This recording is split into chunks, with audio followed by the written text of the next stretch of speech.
Sa mundo ng cryptocurrency, laging usap-usapan ang mga galaw ni Bitcoin, lalo na kapag malapit na ito sa all-time high or ATH. Sa pagkakataong ito, pinag-uusapan ang prediction ng veteran trader na si Ginoong Peter Brandt tungkol po sa posibleng sell-off ni Bitcoin sa hinaharap. Bagamat nagbibigay siya ng babala ukol sa short-term na pagbaba, nananatili siyang optimistiko sa long-term trajectory ni Bitcoin. Ano ang ibig sabihin nito sa market?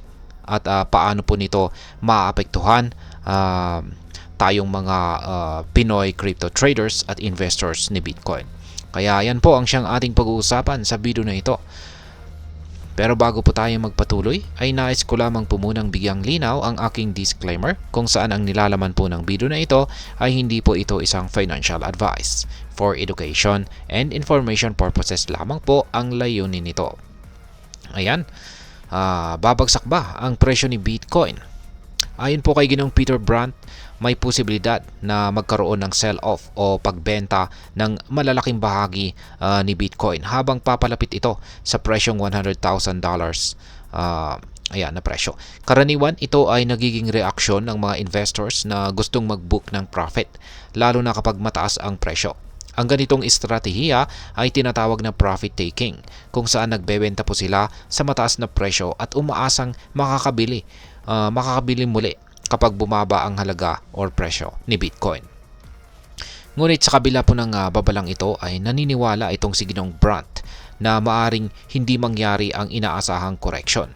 Sa halip, sinabi niyang posibleng magpatuloy ang rally ni Bitcoin at umabot pa sa presyong $120,000 sa maikling panahon lamang. Ang kanyang pahayag ay nagbibigay ng balanse sa market sentiment. Isang paalala na bagat volatile ang crypto, may long-term potential pa rin ito. Ngayon ay bakit po marami ang nag-aabang ng sell-off?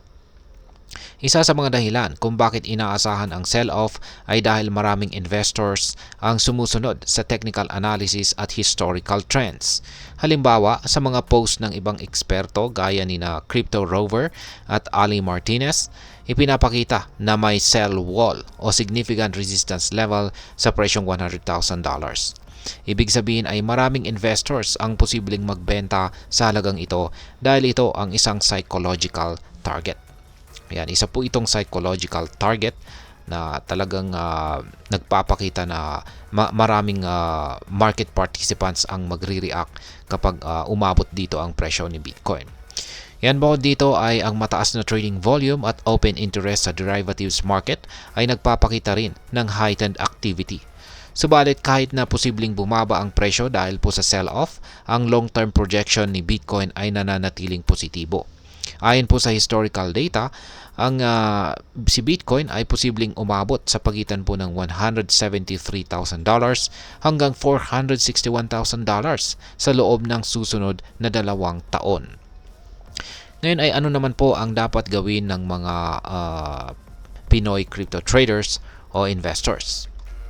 Bilang isang Pinoy crypto trader o investor ay mahalagang pag-isipan po natin ang ating diskarte sa harap ng ganitong mga balita. Una ay huwag po tayong magpadala sa FOMO or fear of missing out. Ang Bitcoin market ay volatile at ang presyo nito ay maaring mabilis na tumaas o bumaba. Ang susi rito ay ang DYOR o Do Your Own Research. Kaya alamin ang mga galaw ng market, historical patterns at maging ang balita sa global financial systems. Ikalawa ay mahalagang magkaroon po ng diversified portfolio. Bagamat maganda ang potensyal ni Bitcoin, hindi dapat ilagay ang lahat ng investment natin dito.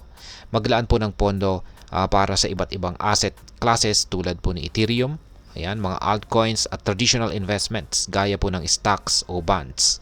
Ang diversification ay nagbibigay po ito ng proteksyon laban sa malalaking pagkalugi. Pangatlo ay iwasan po ang over-leveraging. Maraming traders ang nalulugi dahil sa paggamit po ng mataas na leverage sa crypto futures. Kaya tandaan, habang malaki ang posibleng kita, mas mataas din ang risk na mawala ang ating puhunan. Ngayon ay ano naman po ang aking masasabi tungkol dito? Ang prediction po rito ni Ginoong Peter Brandt ay mahalagang paalala na ang crypto market ay hindi lamang tungkol sa mabilisang kita. Si Bitcoin ay may potensyal na magbago sa hinaharap ng or baguhin ang hinaharap ng financial. Ngunit ito rin po ay may kasamang risk. Ang short-term volatility ay hindi dapat makapigil sa mga investors na mag-isip ng long-term goals. Sa mga Pilipino, si Bitcoin ay maaring maging oportunidad para sa financial growth, lalo na kung gagamitin po ito ng tama. Gayunpaman ay mahalaga ang edukasyon at tamang diskarte. Ang pagiging maalam at handa sa risk ay magbibigay po ng kalamangan, lalo na't papasok tayo sa panahon kung saan ang digital assets ay nagiging mas mahalaga. Kung kapaki-pakinabang para sa iyo ang paliwanag na ito, ay huwag pong kalimutang mag-subscribe at mag-like sa channel na ito. Marami pong salamat sa panonood, ingat po tayo lagi at God bless po sa ating lahat.